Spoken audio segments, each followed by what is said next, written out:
listening to The Review on the OSG Sports Podcasting Network. Hello, everybody, and welcome back to another episode of The Review. It's the Online Sports Guys College Football Podcast featuring us, the Online Sports Guys. And yes, ladies and gentlemen, you do have a full house today. 5 of us here talking college football on what ended up being a pretty interesting week of games. I will say that our coaches getting fired after the show streak is what now, 4 weeks in a row or 5? 5. One for each of us on this episode. 5. Do we So want who's to on go the chopping block this week? Who's next? Yeah, I would. If it wasn't Michigan buyout, I would State? say Brian Kelly might be that guy. After Yeah, it might be Brian Kelly. Yeah, you're exactly right. In a perfect world. Mm-hmm. They are on the bye this week, so they have 2 weeks if they do decide to pull the trigger on that one. But we'll get into that here in a few minutes. First, we want to go through some games here in the first half of the show.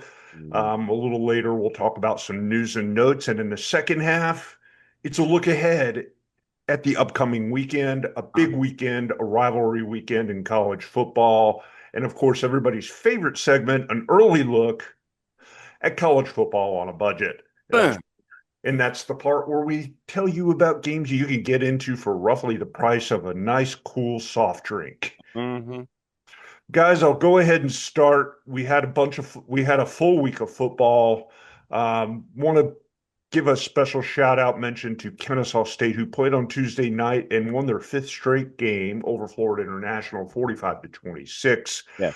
Looks like KSU is going to be bowl eligible here, guys. Good on them. Hootie who? Hey, and if we're going to shout out small colleges, Youngstown State, Bo Brungard, passing touchdown, rushing touchdown, and a 50-yard receiving touchdown. And to make it a little better, they had a 100-yard kick return. Nice hat trick. Nice. Go Penguins. Hats off to the Penguins. Yeah, speaking of smaller schools, on Friday we had a little bit of a record. Well, I shouldn't say a little bit of a record. We had a rarity in college football action. For the first time in 5 years, we had a quarterback throw for over 600 yards. Yeah. That quarterback is freshman Drew Mestemaker from North Texas, who went 37 for 4, completed 37 out of 49 passes for 608 yards. 4 touchdowns and an interception as the Mean Green rolled over Charlotte 54-20. And he had one that would have been about 60 yards dropped. The guy was wide open, and he was thinking about his touchdown celebration and just didn't secure the ball. All I'm going to say is this: one of the guests that we have on the other side is Mark Followell, play-by-play voice for the Dallas Mavericks. And as you know, you can't have the hashtag MFFL without MF, and that's Mark Followell. And Mark is a Mean Green grad. And if you pull Mark aside and you also look on his 280 character app account, he could not be more proud of an alum with what he's seeing out of North Texas. And anybody that knows the current state of affairs when it comes to college and paying people, I think Drew Mestemaker is going to be a real interesting case going forward at the end of this year, because you know that North Texas probably can only afford so much. Mm-hmm. Yeah, they're definitely on a budget. Where does Mestemaker? Yeah, so it is quarterbacking on a budget at North Texas, and who will be chasing after Drew Mestemaker coming, January 10? Something like that. Like right after the championship game is over, they're dialing up Denton, Texas, and they've had sellout crowds, and it's been a great atmosphere all year, and they really probably should be 8-0.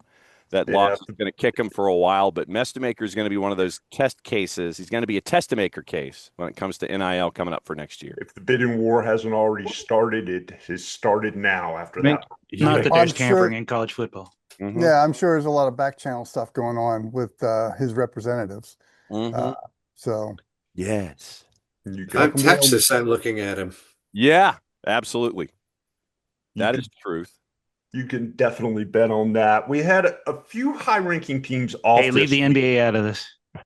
Wow. Yikes. Chauncey Billups joke 5 minutes in. There you go. All right. We had a few high-ranking teams have the week off, but we had number 2 Indiana playing against a UCLA team that had won 3 straight games. Yeah. That meant basically nothing in this in this one because Indiana just torched them 56-6. Can we say they kicked the number 2 out of him? Yeah. Yeah, you could easily say that. Fernando Mendoza further enhancing his Heisman Trophy candidacy, 15 for 22, $168, 3 touchdowns in a game that the Hoosiers cruised.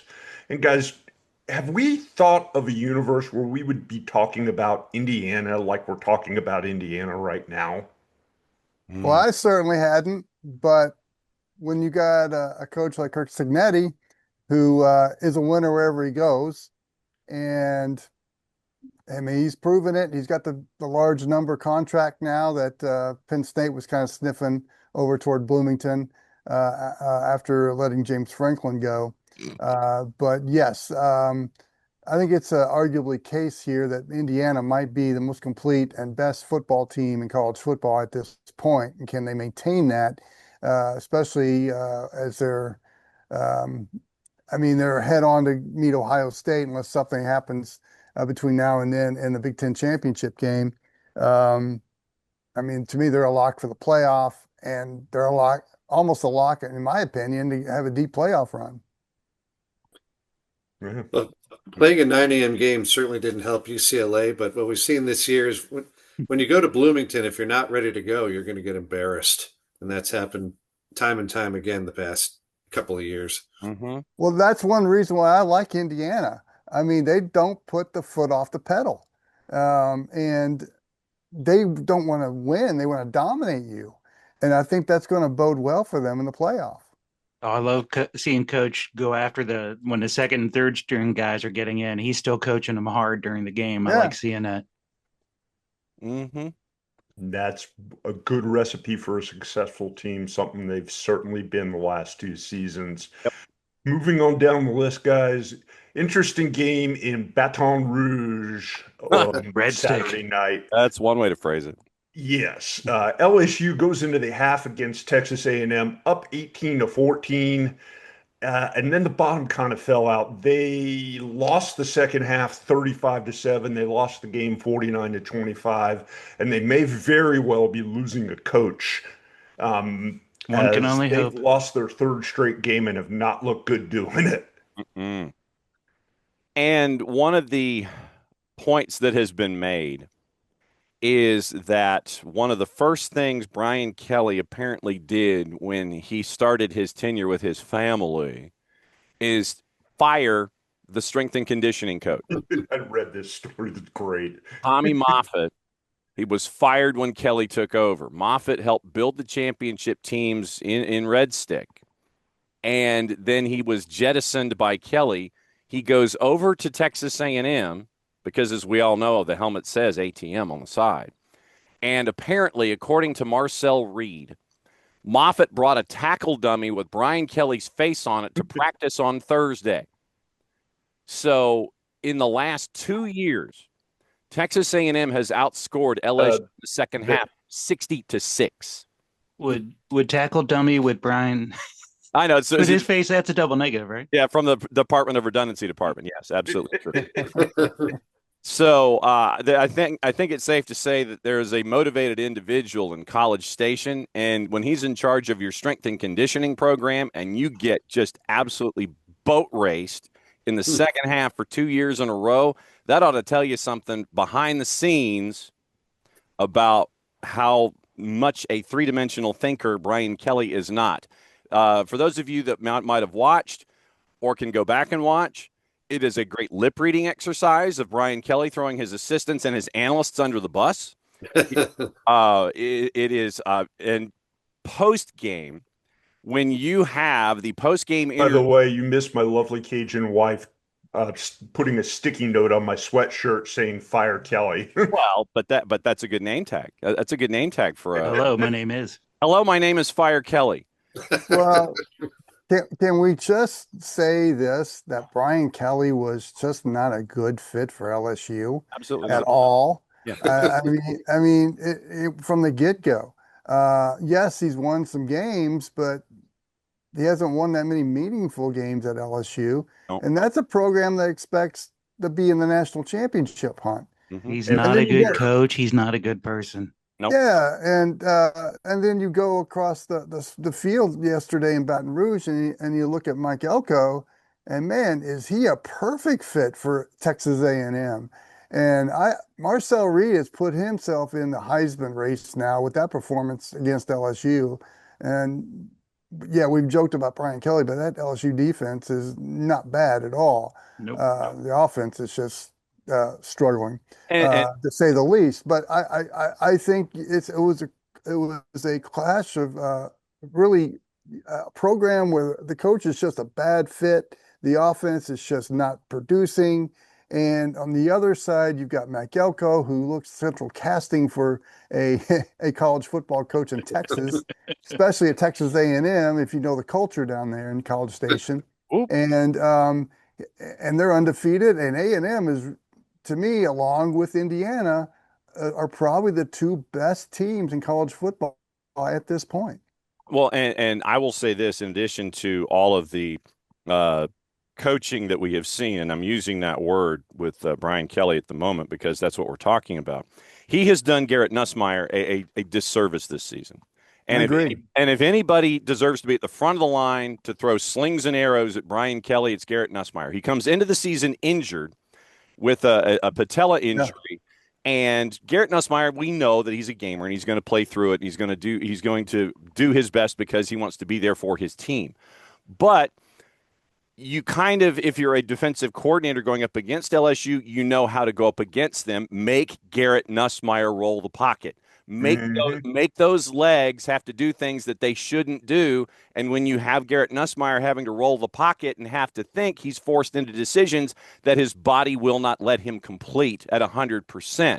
And in a game like what we saw on Saturday, for when the game is completely gone, for him to continue, meaning Brian Kelly, for him to continue to have Garrett Nussmeier in there, knowing that he's not 100%, and he's gaming through this entire season, to have him still in there in a blowout, and it is not a shock that we have things like this going on.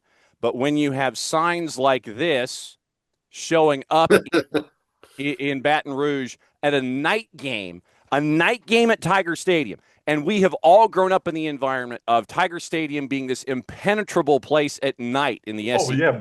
I watched the fourth quarter, and all you could hear were the Texas A&M fans. Uh-huh. When you get half a hundy put on you at home at night on a Saturday in Baton Rouge, that should be plenty. Hey, my mom, LSU alum, her dorm was at Tiger Stadium in the late 50s.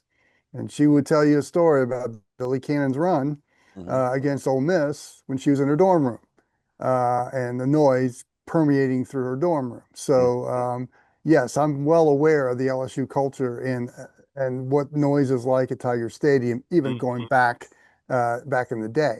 But yeah, it's becoming a point. I'm interested to see how LSU plays out the rest of the season now. Because I mean, come on, you got Alabama, okay, Arkansas, Western Kentucky, but Oklahoma. I mean, 2 of those 4 games, blowout potential is there, and if they're not interested anymore, that Arkansas game becomes could become a problem, even though it's in Baton Rouge. But Arkansas has always played well in Baton Rouge, so he starts losing a team, Western Kentucky is going to be a trouble one. That could be the one. If he doesn't go this week, that could be the one that gets him. So are the powers that be seeing what we're seeing and huddled up in a conference room somewhere right now, or on a Zoom call discussing this? I mean, they might be waiting for Penn State to make an offer to ease out their buyout. That too. Wow. I laugh at that thought. Except it's probably being discussed in Penn State. Yeah, it is. Little SEC action here. Number 4 Alabama traveling to South Carolina, and they damn near lost. It took a Lenore Sellers fumble late in the fourth quarter for Alabama to escape with a 29-22 win. I really thought that South Carolina had them. South Carolina had the ball with just around a minute to go. We're moving the ball, and all of a sudden, Sellers tried to make a Superman play, bowling through multiple tacklers, and the ball got stripped out of his arms. Alabama recovers.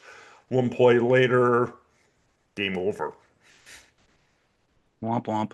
Womp womp. Yeah, but credit the resilience of Alabama. I mean, we all know what we thought about them after week one, a loss at Florida State. But this is a tough, resilient Alabama team. And look, South Carolina was playing their Super Bowl. And they may be playing for they may be playing for Shane Beamer's job as well, because it's been a disappointing season in Columbia this year. But I got to give credit to Alabama. I mean, they were in a tough atmosphere. They were getting the best out of South Carolina. And when the opening came for Alabama to take advantage of a miscue, they did. And so credit to Alabama on this one. I'm still not convinced Alabama's back to being Alabama yet. No, but this version of it in this season of college football is enough to win it all if everything breaks their way. It is. They're not the dominant Alabama team that we're used to in the Nick Saban era, but this is a tough, resilient Alabama team. I mean, they got punched in the mouth, and how have they backed that up? I mean, they've won some tough, resilient games. I'm very impressed with what Kalen DeBoer has done since that Florida State loss. And yes, they're not dominant, but they win games, and that's really all you need to do. And for DeBoer, he's one loss away from them calling for his head again. Yeah. No guarantee that loss comes this season. Number 6 Oregon, they win easily, 21-7 over Wisconsin in a game we don't need to even get into. The weather was bad, so was the football. Yeah, it was awful. Ole Miss takes down Oklahoma in Norman, 34-26, and what ended up being a pretty darn good game. I watched a good chunk of it. Totally impressed with the bounce back from Ole Miss after getting beat at Georgia. 2 tough road games. They end up splitting them. Good win for Lane Kiffin's team. Trinidad Chambliss, another great performance, 24 for 44, 315 and a touchdown. I like what I see out of Ole Miss. It's a good football team. They went up against a defense that slide tag it. Oklahoma's defense has been one of the best in the country, and Ole Miss had no problem at all. Game plan beautifully and just moved it at will on them. And I agree with you. Splitting those 2 games might go a long way for Ole Miss. And they put Oklahoma's defense on their heels, and they kept that way throughout the game. I'm a little concerned about OU right now, because now on their schedule, they go to Tennessee and then they go to Alabama. So losing at home to Ole Miss, probably not ideal when you've got that next 2 games coming up. And then closing out hosting Missouri and LSU.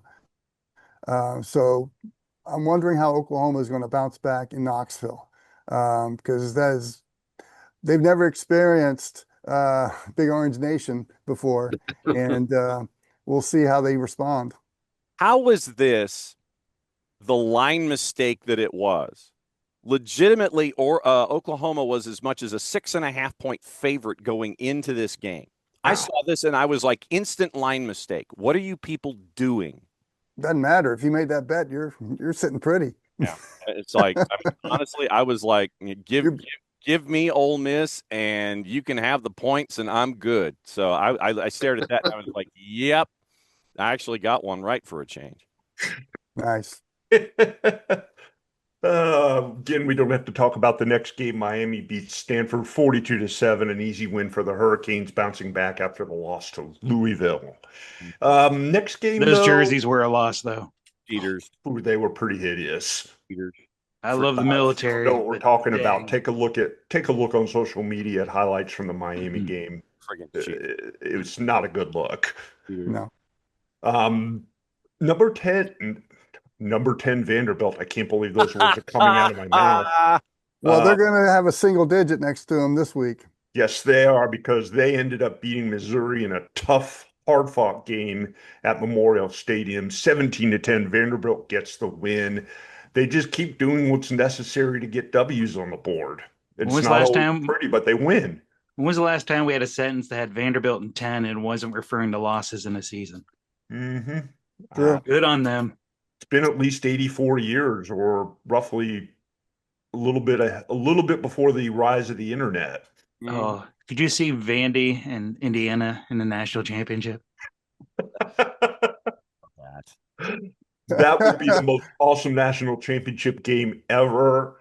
Make that And happen. every college football writer in the planet would lose their minds. Yeah, they wouldn't know what to do. But Vandy's got he's got a trip to Austin, Texas ahead of them.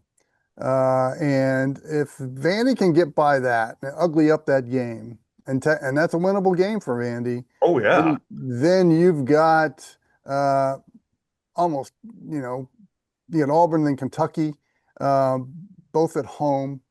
And you're a showdown at Tennessee Go between nice. Vanderbilt and Tennessee, probably for a playoff berth, Yeah. maybe for an SEC championship berth. Mm-hmm.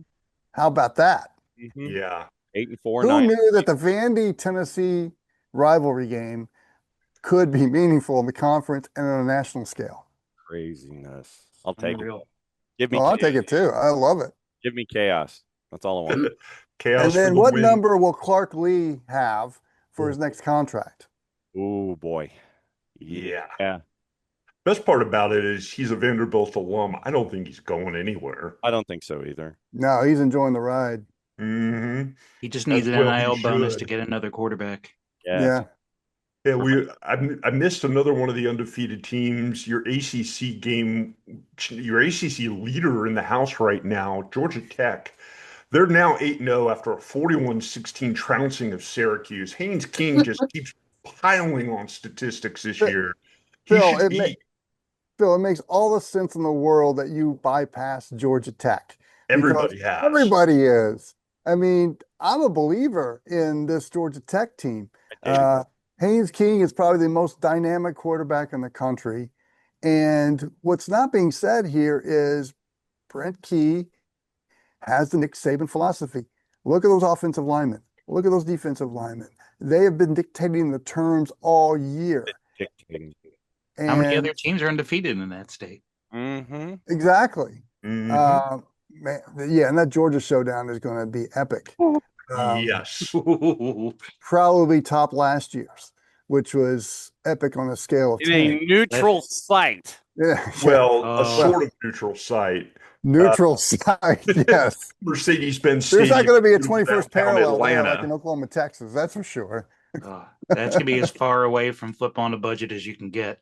Ain't kidding, brother. Easy win. King accounting for almost 400 yards of offense and 5 touchdowns in the win. Pay that man his money. Yep, please do. One of the other undefeated teams in college football right now, BYU. The Cougars go to 8-0 with a 41-27 thumping of Iowa State in Iowa. Ooh, Not not easy escape games. No. Good win it's a good win.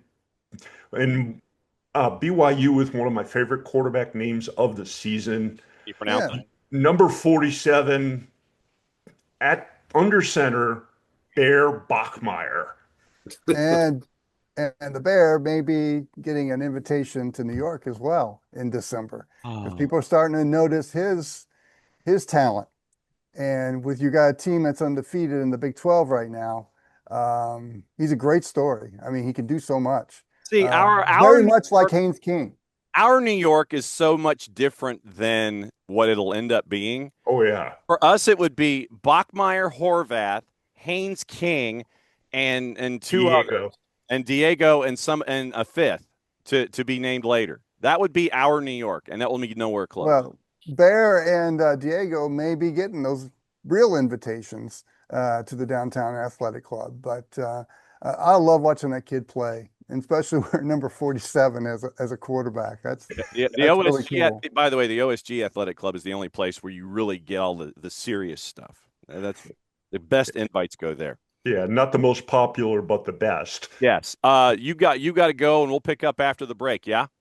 I'm going to go here for a couple more minutes because we still got some games to go through. All right. Texas Tech blanks Oklahoma State 42-0. The nightmare continues for Oklahoma State. Virginia survives, believe it or not, the Fighting Belichick's. North Carolina loses by a couple of inches in overtime. Virginia walks away with a win 17-16. Throw it in the And- end zone. And Tony Great Elliott's post game doing, press conference.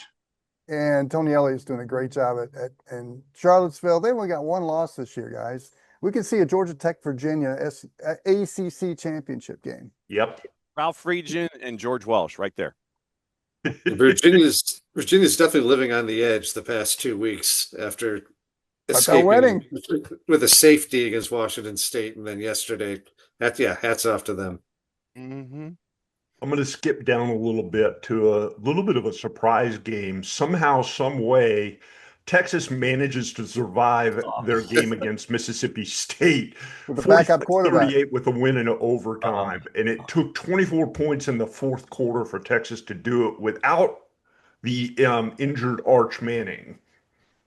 Another team living on Matthew the Caldwell came in relief and pulled out the win.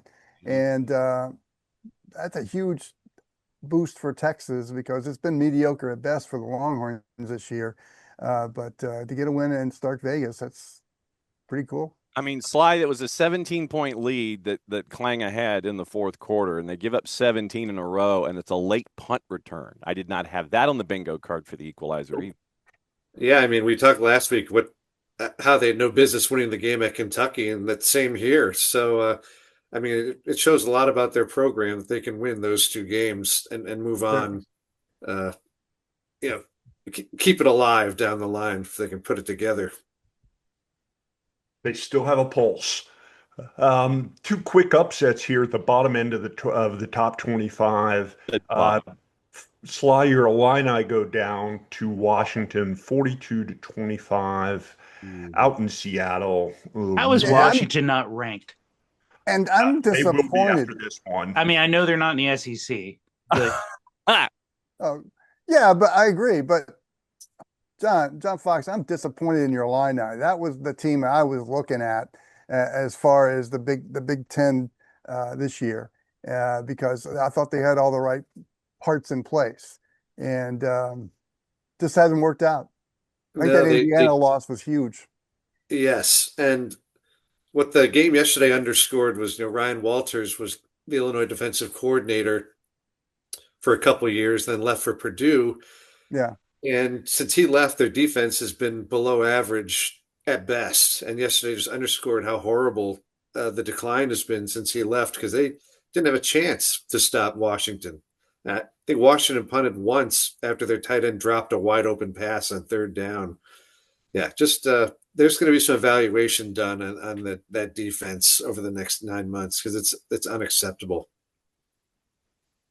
And the other team in the bottom end of the top 25 to go down in flames, Arizona State. Houston goes to Arizona State, walks away with a 24-16 win. The Cougars now 7-1, 4-1 in the Big 12. Willie Fritz he's like a bargain basement Kurt Signetti. All he does is win. And Especially his second year. And you got to do it with a quarterback who left College Station and in a bit of a huff. And he's now the quarterback at UH. Connor Wegman, 17-22 for 201-1. And I don't know. After 3 quarters, I think somebody finally unplugged Arizona State and plugged them back in. 16 points in the fourth quarter, but it wasn't enough. I mean, those are the kind of games that'll stick with you, and that practice this week in Tempe is not going to be fun for the players of the Sun Belt. No, but I can see for the next few years, Houston really upping their game in the Big 12. And with Houston, Arizona State, because Kenny Dillingham to me, is one of the better coaches in college football, and BYU, those three are probably going to be battling out for the next few years in that league. I really like what Willie Fritz is doing with the Cougs this year. And with that league, as far as NIL goes, it's a pretty even playing field with all those schools. Yes. And most of them have a little It's bit there of for the money. taking. Yeah, And but nobody has a lot. Mm-hmm. And they're all No, kind of equal in but- that way. But they spend it smartly, and you got a lot of football-centric schools there. So I think it's going to be a fun league to watch, and those three teams are probably going to be the cream of the crop. Want to mention here a rivalry game, the Sunflower Showdown. Kansas It wasn't State, even showdown. yeah, Kansas State just romped, beating Kansas 42-17 in Lawrence in a game that didn't even look like it was that close. Yeah, Well, good on their you. season started out as a nightmare in Dublin, and it looks like they finally flipped it so that they're back to playing the way they want to. Only took them 9 weeks. Lesson learned. Don't Yeah. play in Dublin. Yep. And they won the game they had to win. They had Yeah. to beat KU. Yep, some other interesting games as we go through the list here. Auburn survives Arkansas 33-24. It took a 17-point fourth quarter for Auburn to pull away and get the win. The Fighting Petrinos of Arkansas dropped at 2-6. And the big thing for Auburn, a quarterback change. And all of a sudden, look, there's offense. It was so let's see. You get that with a coaching change too. Yeah. Well, so I'll take the Auburn side. Wilkie, you take the Arkansas side. Oh, you're going to have me lead off. No, I didn't watch the game. Well, good. Okay, good. Then I'll just. I did not watch the game. I for saw you. highlights of it, Yeah. and it was a typical Arkansas game. I mean, that's a program right now. It's kind of in disarray. They've had the coaching change. Petrino has come in with his way or no way at all. I think heads are still spinning in Fayetteville, and they're trying to figure out who their head coach is going to be next year. Is Bobby P going to get the job permanently, or are they going to look down toward your neck of the woods, Marty, and look at Rhett Lashley or Barry Lunny. John Gooden? Well, I don't think Barry Lunny's going to get much play. Although Kelly. Personally, I'd like to see him get the job. But I think the Jeff Brom has now been named as, or his name has been brought up as a possibility at Arkansas. And I thought he was Louisville was his dream job. So we'll see. Yeah, I was going to say, why would he leave his alma mater for that? It's moving parallel. Mm-hmm. I don't know. I just saw his name pop up in one of the publications. Yeah. Although I guess I could think of millions of reasons why I'd change.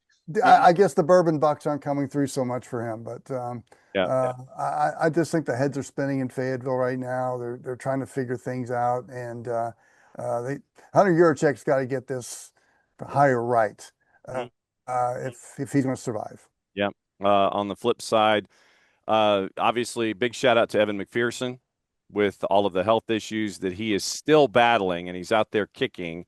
And earlier in the season, he was put in situations where his body was physically not able to do it, but he was still going to be out there and willing to try and kick field goals beyond his own physical well-being at the time. 6 field goals on Saturday, good for Evan.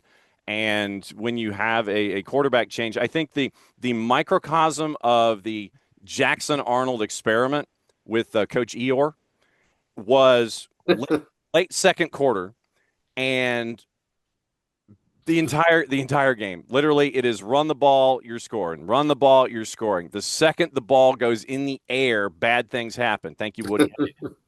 Where Jackson Arnold, late second quarter, he is locked into one receiver, gets the snap from center, looks to his right, he's locked into the receiver the entire time, throws it to that receiver.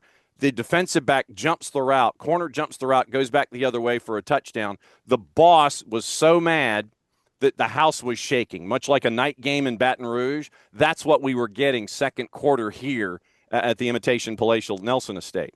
That was how mad she was. And then you put in Ashton Daniels for Jackson Arnold. And Ashton Daniels, we covered him at his time here locally at Buford High School, led his team to a championship game appearance. And at 6'4", 220, he's got a great arm on him, and you got to see that in the second half. So now, do you have anything akin to a quarterback economic controversy in dealing with Ashton Daniels versus Jackson Arnold? And Auburn now is on the verge, if they win the games they should, meaning Kentucky and Mercer, they're on the verge of being bowl eligible. The boss is going to be spitting mad, and it's going to be another trip to Birmingham for them pre-Christmas. Ooh. Birmingham's lovely pre-Christmas. That Yes. may very well be true, but the football ain't. Yeah, look for Jackson Arnold's name to pop up in the transfer portal here. And especially if his current head coach ends up in said portal as well. Want to mention one last game here before we wrap it up here in the first half of the show. Utah laying the smackdown on Coach Prime. Wow. 53-7, and that's after taking a 43 to nothing lead at halftime. Mm-hmm. Yeah. Yeah, you think they're a little upset in Salt Lake? I'm You know, thinking. how the Maybe a season's little been bit. going? I'm thinking just a bit. Somebody had to pay. Mm-hmm. So, no, the defensive graduation and offensive graduation that Dion had in Colorado, the lack of replacements is now showing, and you knew that this year was going to be a long year. They love him. They love him in Boulder. Don't get me wrong. They love him there from what he was able to do, taking a one-win team and converting it to what they were last year. But this is that next stage of graduation and bringing folks in, and how do you continue that cycle? And that's what they're learning right now in Boulder. By It's called recruiting. program building. The line of that game came from their radio color analyst, Gary Barnett.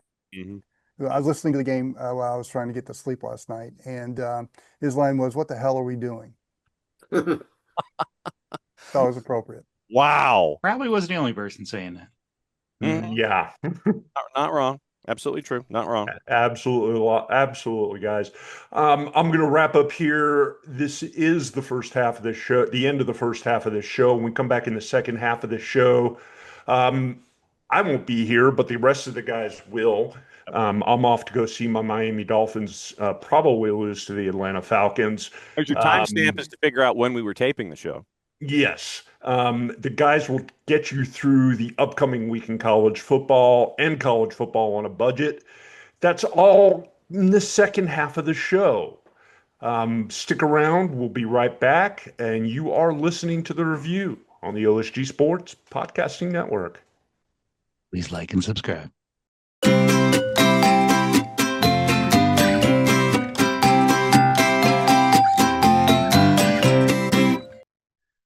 Over here in the OSG Sports side of things, we talk football. FOOTBALL. College football version here with the College Football Review every single week. But for those of you that like not just football with two O's, but football with a U, FUTBOL, there's the Soccer Down Here Network. I'm John Nelson. I host the morning show on Soccer Down Here along with Jarrett Smith, Nick Alifi, Jason Longshore. And if you're looking for the best information when it comes to the world of soccer, based in the southeastern United States, but we don't leave anything off the table. 9:05 Eastern time until 11 whenever. Sometimes we go for a while. SDH Network morning show, soccer's morning show, Monday through Friday, plus all the live events we do. It is your place and your source for soccer that is based in the Southeast, but covers everything on the world. SoccerDownHere.net, the Soccer Down Here app, available iOS and Android through our friends at Spreaker. That's like speaker with an R in the middle. Spreaker, do a search for OSG Sports, do a search for Soccer Down Here. All the soccer content all in one place. It is the SDH Network and Soccer Down Here.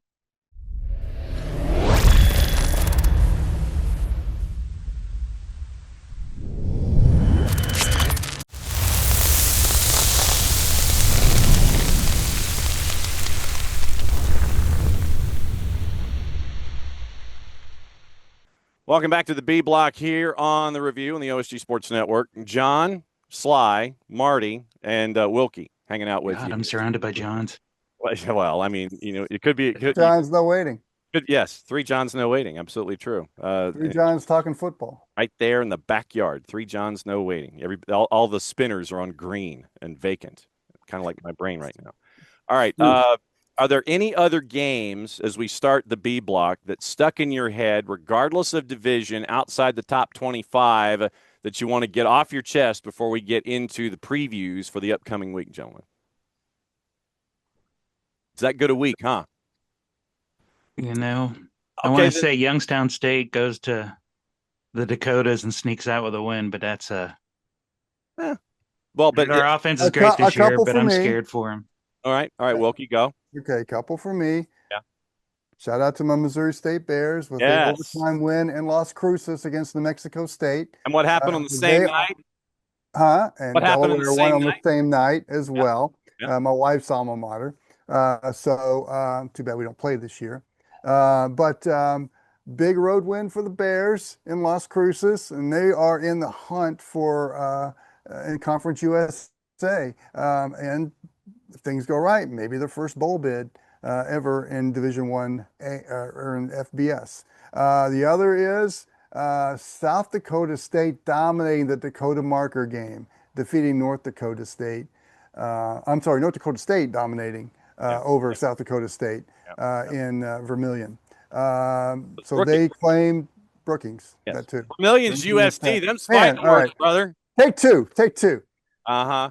Hats off to North Dakota State with a dominant win on the road in Brookings against South Dakota State, and claiming the Dakota Marker, which is basically a 75-pound football pylon that they play for every year in the Dakotas. That was a 1 versus 2 matchup in FCS, and North Dakota State, all they do is win championships. Yep. That's it.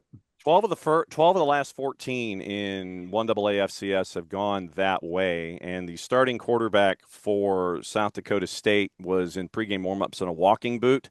Yep. And so then the quarterback for the Jacks was from Campbell Smyrna High School here in OSG HQ. So we had a Cobb County kid as quarterback, and North Dakota State was pretty much blitzing him all day and forcing him to make the decisions. They had 56 yards of offense, I think, in the first half alone, and North Dakota State scored in 5 of their first 6 possessions, and it was pretty much done early.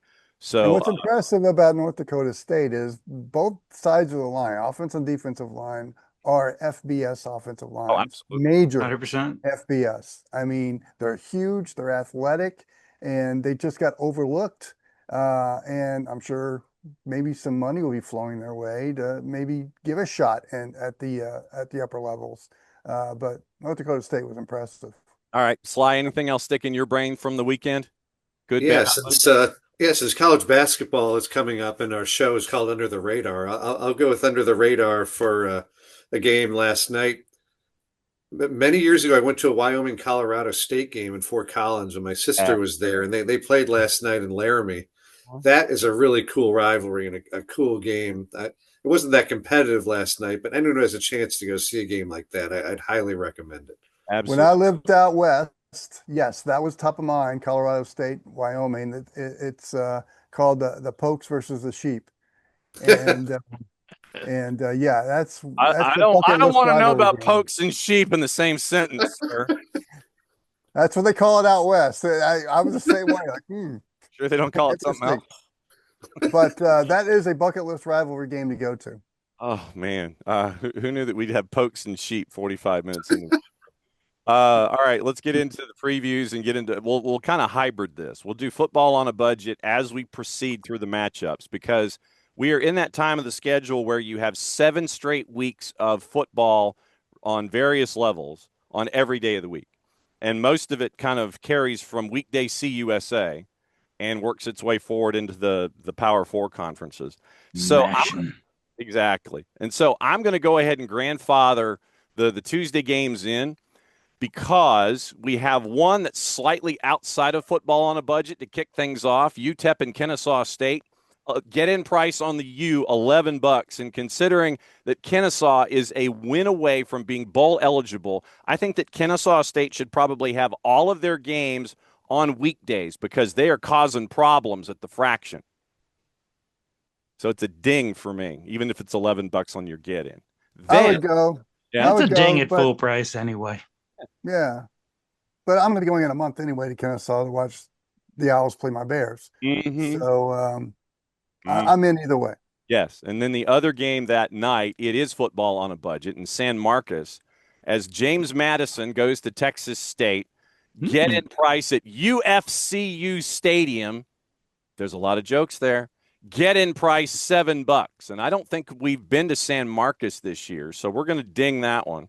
Grab some Marty. Shipley donuts while you're there. Amazing. Yeah, I was going to say, Marty, what's in San Marcos, Texas? Well, if you're driving there Besides- from here, you pass at least 2 Buc-ee's. Ooh. Okay, well, the barbecue brisket twice. Okay, I get that. 3 meat sandwich. Do yourself a favor. Might Manna be your pudding. only meal of the day with their homemade chips. Manna pudding. Absolutely true. Right on. Wednesday, more weekday CUSA. Jack State at Middle Tennessee at Johnny Red Floyd in Murfreesboro. Jack State, as we're talking, 5.5, 53.5. Get in price $9. I'm going. I'm there. Go, Jax. Yeah. I Yes. had a nice time in Murfreesboro when we went to Bonnaroo one year. So Well, and it was also the home, I think, at one point of the southernmost White Castle in the United States. But I don't know. And it was That's reason enough to go. It was a gas station White Castle, which made it sound Oh, gosh. better. It was a Oh, true. yes. And the Fill her up and get a briefcase of burgers. yes, Mhm. and you could get the this was It's when a you could- burger. They Yeah. sell them that way. yeah, you could, I look, know. you could get the A1 White Castle Yeah. was fantastic. It was and like I said, literally, you get off the exit right there at the Texaco station. It was a Texaco and White Castle, and that I think just draws the level of White Castle that much more. I don't think the White Castle is there anymore because they've withdrawn the troops back to the Nashville area. But anyway, you go and get a White Castle in Murfreesboro, you can't go wrong. a little known fact there quickly is that Yeah. the scene in Pulp Fiction where he opens the briefcase on the table in the diner, it was all White Castle burgers in there. So sorry, go ahead. Continue. Fantastic. Yeah. I've not heard that theory yet. I have not. And either. Thursday night, 7:30, Tulane goes to the Alamo Dome to take on the Roadrunners. Beep beep all over you. 7:30, get in price at the Alamo Dome, $10. Sure, I'm in. Well, I think Wilkie's looking at it from what you can do on the riverfront. Just don't go into the river itself. So it's I'm kind of like, looking to get some good Tex-Mex. see, this is the thing. You go and you get there, you get $10. You go and have dinner. You go to the Alamo Dome. You see football for however long, and then you go to the riverfront and maybe get more Tex-Mex on the way home. Absolutely true. Then Friday, Sly, I'm going to let you lead off on this one. Oh boy, North Carolina at Syracuse at the Carrier Dome. Since JMA Wireless is not sponsoring the show It's yet, not even a good basketball game anymore. Get in. Unfortunately, no. get in price at the JMA, $5. Come on, Sly, we're there. Oh yeah, I mean, the atmosphere in Chapel Hill was completely dead yesterday, but I imagine it'll be a lot better in Syracuse on Friday. I think the last time they had a Friday game, we went through the progression of, happy hour, then the game, then Unhappy go hour. out. They serve alcohol at the game. This is a tremendous chance to, irrespective of how the game goes, have an awesome time on a fall night in Syracuse. Wow. He said irrespective. That's a big word. You got a country song, A Full Night in Syracuse? Yes, absolutely true. I think that was a Luke Bryan song, actually. Let's get you into Saturday. I'm going just to heckle Belichick. See, there you go. And then afterwards, do we go to what was it, Dinosaur? Yep, I went there last Barbecue? week, as a matter of fact. Yeah, great stuff. Closed at 9 though, so you have to. Oh, well, we'll have to leave Well, it halftime. well, but no, then You wait a probably minute. want to leave day. that game early anyway. That's so- what you do is you figure out when you're going to Dinosaur, and then you go to the game. Like if you go to Dinosaur early, then you go to the game for the second half, and you get to see just how off the rails it is at that point. So you get That's You a also good have- idea. You also have to pay your respects to the shot clock. Oh, absolutely true, no doubt. So we have now progressed to Saturday, and basically, I'm just going to sit here and we're going to go like cliffhanger. There are a lot of games that are not football on a budget, and the Okay. top 25 matchups. Basically, I'll yell out a matchup, and if anybody wants to say something, just go ahead and butt in. Don't worry about me. And this is as we're talking, we don't know some of the kickoff times, so we're kind of just flailing about here when it comes to the top 25. Tech at NC State, South Carolina at Ole Miss. Hmm. The lowdown dirty cheaters from Coral Gables are going to SMU. Get in price at 105 at Gerald J. Ford. Notre Dame at BC in Chestnut Hill. Get in price of 136. Blowout. Oklahoma at Tennessee. Get in price at Neyland 248. Must win for Oklahoma. That is a car payment for some folks. Texas Tech and Kansas State. Virginia at Cal. Get in price $30 in Berkeley. Should be less. Cincinnati and Utah. Get in price 68 at Rice Eccles. Sneaky Watch good. Cincinnati. Sneaky good. Yeah, exactly. Arizona State at Iowa State at Jack Trice. Get in price of 44. That could be a fun game to watch. Penn I'm State. looking at Go ahead. I'm looking at Virginia at Cal. That is a tough travel week, and Virginia's been living on the edge. I wouldn't be surprised at all if Cal pulled that one off. Yeah. I wouldn't either. Marty, we'll start with you for this one. The noon kick that is probably big. Ban the noon kickoff. Yes. Get in at Ohio Stadium, $97 for Penn State at number 1 Ohio State. Lead us off, sir. I think that game may get a little crazy because I think there's still a little bad blood with the way that defensive coordinator left Ohio State and then went and got a coach fired at Penn State. Mm-hmm. I'm just interested if you watch that game and then follow Jim Knowles' sister, who likes to defend him very strongly on Twitter. Mm-hmm. Okay. Yeah, Marty, what do you think of? Oh, go ahead. Go ahead. No, I'm thinking Ohio State might open up the playbook a little bit more, just to kind of as a nephew to a former coordinator. Yes. That was my question. Is they've been kind of nice to their last two opponents, keeping the games within reason, but I have a feeling that they might just blow the top off of this one if they have a chance to do it. Well, if there's a whole lot of people at Penn State that have reopened their commitment, and a lot of them are probably going to be at that game, and I would not be shocked to see Ohio State just make an example of why you don't want to go there and why you want to come to Ohio State. Mm-hmm. Yeah. Wilkie, start with you. Vandy at Texas. Get in price at DKR 190. Concussed quarterback currently for Texas. We'll see if Arch Manning's playing. I would doubt he's going to play against Vandy. To me, this is a moment for Diego Pavia in Austin against a brand name. And if he can have the type of game that he's had the last couple years at Vanderbilt, uglying it up a little bit, making plays when he has to, and Vandy can come away with a win and 2 touchdowns or more, which is possible because you never know what Texas team you're going to get. I think Vanderbilt has nothing to lose in this game and everything to gain, and I really like the Commodores in this game against Texas. I think it's gonna be very close, but I think this is the moment that Diego Pavia has lived for. And this sets up to be his Heisman moment right here. Exactly. It sets up to be the Heisman moment for him.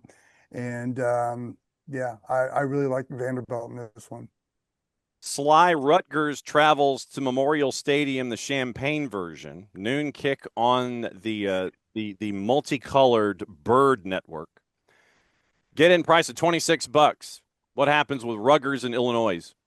Well, Illinois is in an interesting spot now. They've survived a really rough 8 weeks schedule-wise. They've got 4 games left, 3 of them at home, and the last one is at Wisconsin. I mean, if they can keep their head on straight and actually stop somebody at some point, they've got a reasonable shot of going 9-3 for the second year in a row, which would be epic for a program like Illinois. And if they can beat Rutgers and get their second bye after that, they'd be on a reasonable path again as a program. So a big game for them, even though it doesn't seem like it. Noon on the Big Ten Network. Sneaky good game, and if you can find a way to watch it, please do. We were hyping up the Mean Green in the first segment. Navy at North Texas, noon Eastern kick from DATCU in Denton. Get in price $48. North Texas, once again, 7-1, going up against 7-0 Navy. Ooh. Yeah, that's going to be a fun game to watch. I agree. That's Who has it? No, don't know yet. It's in debate. Because they're usually on the plus, but And since that's a bigger matchup, might they? They may slide it, but as of right now, it might be on the plus and then slid. But yeah, I would sit here and point at this game and go, bruh. There's not a lot of great games on, so I mean, it'd be great for North Texas recruiting if they can get that on a proper network. Got to get this one on a major network to show. That one is going to be that's a sneaky good game. 7-0 and 7-1. That's not sneaky. That's just good. Well, but that's a good game. Everybody sits there and everybody says they're Navy, North Texas. No, it's a good game. Watch it. Listen, to the people that say that, there's other conferences besides the SEC. Not every SEC team is good. Mm-hmm. Hate to burst your bubble. Yes. Oh, yes. So this is probably the OSG game of the week. I'm a fan of one. Yes. Navy and North Texas, the OSG game of the week at noon Eastern time on Saturday. Get in. Let's see. So we'll go football on a budget. Buffalo and Bowling Green, noon Eastern from Deutsch L. Perry Stadium in Bowling Green, Ohio. Get in price $11. I'm out. That's a big drop off from Navy and North Texas. Same kickoff time to go to the MAC for $11. I believe the way that we phrase it is we've already been there this year. So if you haven't been, go. If you have been, share the experience with somebody else and tell them to go. Enjoy the fall colors on the uniforms and the trees. Show your pictures. Yes. Show your pictures. Yes, and take pictures and show them to us as we go. But yes, we'll be focused on Navy and North Texas. Also on the board in your early kicks, sliding to 2:00 Eastern time from the link. East Carolina and Temple. Get in price $9. Marty's dinging Philly. I'm guessing Marty's thinking early tailgating. You bring the Philly cheese to the parking lot and then go get more Philly food on the way. Go to my cousin Danny Green will probably be there because that's where his son plays. There you go. I'm not invested. Getting into that stadium for under $10, I think, is worth it just for the views of the city from the upper deck. Okay. All right. Not to be lonely up there. Go for football. Stay for the selfies. Yes. Not to be outdone. 3:00. And this is how long of a year it has been at Virginia Tech. Louisville at Virginia Tech, Lane Stadium, Blacksburg, Virginia. Get in price $9. You're kidding me. No. I do not kid. Is it that bad in Blacksburg? It is that bad. Wow. And this I'm going because that's a great place to watch a football game, a great tailgate area. You go for the intro, then go back out and tailgate after. This is what I'm saying. Yeah.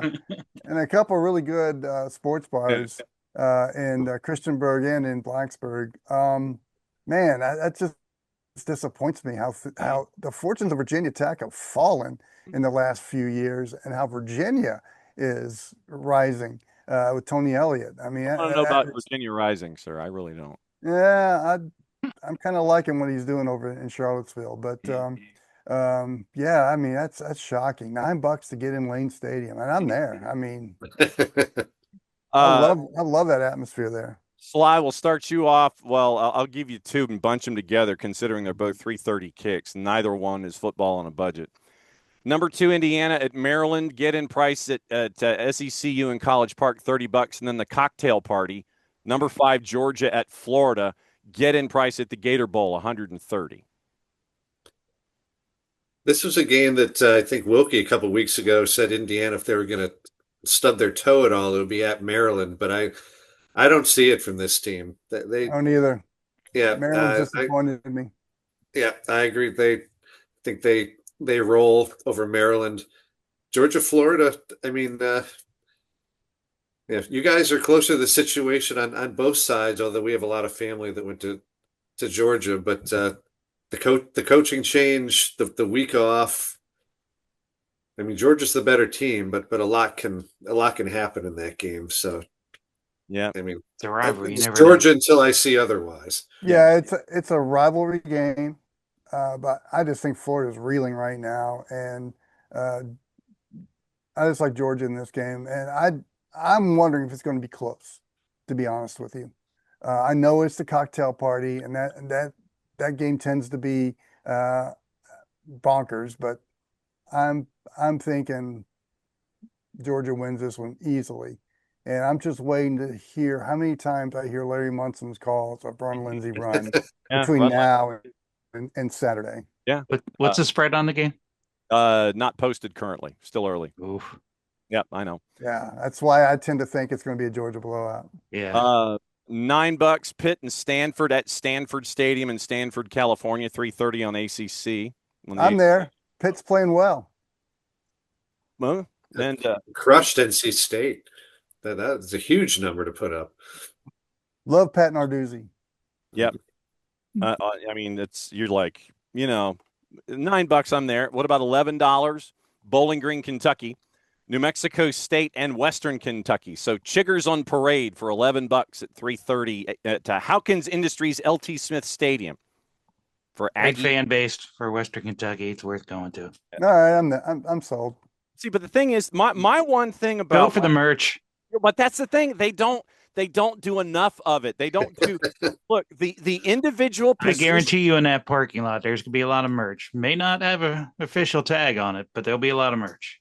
When Western Kentucky takes the individual position groups, when they did a couple of years ago, you remember when they had the Hilltopper mascot with each individual position group, and they had that position group helmet logo. They never marketed it. That's what you got to do. You got to market the individual position groups with the Chigger, and you would make the mint more than you would be making now. Let's see. Wilkie, Mississippi State at Arkansas, 4:00. Get in price, $14. Razorback Stadium in Fayetteville. Yes, I'll be there. Not expecting the outcome I would like to have, but is the residue from the Texas loss from Mississippi State going to haunt the Bulldogs? Sounds ugly. Residue. I'll spend the $14 at Whataburger. Yeah, I'm there. No. Melt onion rings. Yes. Sly, 7:00. Not on a budget. Purdue at Michigan, 7:00 on Big Ten Network. Get in price, $72 in Ann Arbor. I mean, the upset here is that the people who are too old to drive at night, who sit in the lower bowl at Michigan, may not be able to make the game, or maybe they probably don't have the ability to do an Uber app on their phones either, if they have phones. So I was going to say, if only a flip phone could have an app for selling your ticket. Yes. Yeah, so I mean, it could be a good atmosphere if they could reallocate those tickets from people who are 100 down to people who are maybe in their 40s and 50s. So that'll be interesting part for me. Yes. Let's see. So the boss, I think, is going to see Kentucky and Auburn. I believe. I know. Well, you have season tickets. You kind of have to do that. So she's just going to go and she's going to yell at Coach Eeyore for a full 60 minutes. By the way, here's the physical fathead representation of the boss for those of you watching the video version. This is the boss has her own fathead, and she watches every show. I'll take dress up like Winnie the Pooh and yell Eeyore at him the whole time. I know that'd be. Dude, she's looking over your shoulder to make sure you don't screw up. Well, but I'm surprised the face doesn't change whenever you mention that. Well, no. Well, all of a sudden the eyes start glowing red. Yes, absolutely true. And so we go from her game where she's going to yell at her head coach and her athletic director and starting quarterback to my game, 7:30 Eastern on ACC Network. And we mentioned how things have fallen in Blacksburg. Wake Forest at Florida State, 7:30 ACC Network, Doak Campbell Stadium, the newly renovated Doak Campbell Stadium, mind you. Of course. Get in price, $10. Okay, I'm going. Good. You can go and sit there and kick people in the ass. All right. Virginia Tech, Florida State. I'm thinking these were teams that were a yearly matchup in the ACC championship game. Mm-hmm. And now look they at them suck. Now they suck. Now, Say it. John, they Now got to they break a suck. streak. They got to break a streak Boogadad. What? of ACC losses. Look, we haven't won since we Oh. got the lawsuit. Since the You- lawsuit was filed, you- we have not won in the ACC. You pissed off the gods of the ACC. I'm Don't- going just to hand John tissues. The Council no, of Presidents. No, and the- it ain't no tissues, Marty. Ain't no tissues. I'm starting to be convinced that your man cave right there is on top of a burial ground of some sorts. That the way that the football fortunes for your household are going Kinda right like- now. So you're saying that you're saying that my studio is the Talladega Super Speedway I'm of just- college football. I'm Which- just Yes. saying, if like you got a swimming pool in the backyard, you might have like a recreation of the poltergeist scene. Stuff starts popping up everywhere. don't encourage. I mean, legitimately. For Hey, those I'm a that- Browns fan. I can feel your Oh, pain. I know. I mean, for those that do not know that story, the legend in Central Alabama is that the Talladega Super Speedway was constructed on an Indian burial ground, and the American Indians, during Trail of Tears, when they were kicked off the land, they cursed the land. And so that's why every time at Talladega you have a race, you always have the big one. That is the revenge of the ghosts that are there on the property from the super speedway that was built on an Indian burial ground. So, shoot. I may or may not have raced a satellite truck on the drag strip at the Speedway. Well, but I mean, there are statutes of limitations with those things. This is true. So Sly, let me wrap up the schedule with you, and it is it is a game that is on the mainland, that it involves our favorite team. It's not an 11:59 Eastern kick because they have ventured 2 time zones over. Ooh. Hawaii at San Jose State, 10:30 Eastern from CEFCU Stadium in San Jose, California. Get in price for the Bows and the Spartans, $18. Go to that game. Yeah, You're not I going mean, to it's- have all the pageantry of seeing it in Hawaii Mm-hmm. or the fun trip. But yeah, I'd go see that. As Yeah, I a mean, Spartan, as a Spartan myself, I'm watching and rooting for San Jose State. Okay. And as an old man, I can stay up that late. Yeah. Cruising FCS. We have another trip to Yale Bowl in our future. Columbia and Yale, noon Eastern on the plus. Yale Bowl, get in price, $8. You gotta After watch the 2 game with the months Yale of- Bowl. Yeah, after 2 months of drought up here, it's rained quite a bit lately, and the trees are pretty amazing. So just for that experience alone, I mean, these types of games are worth a look.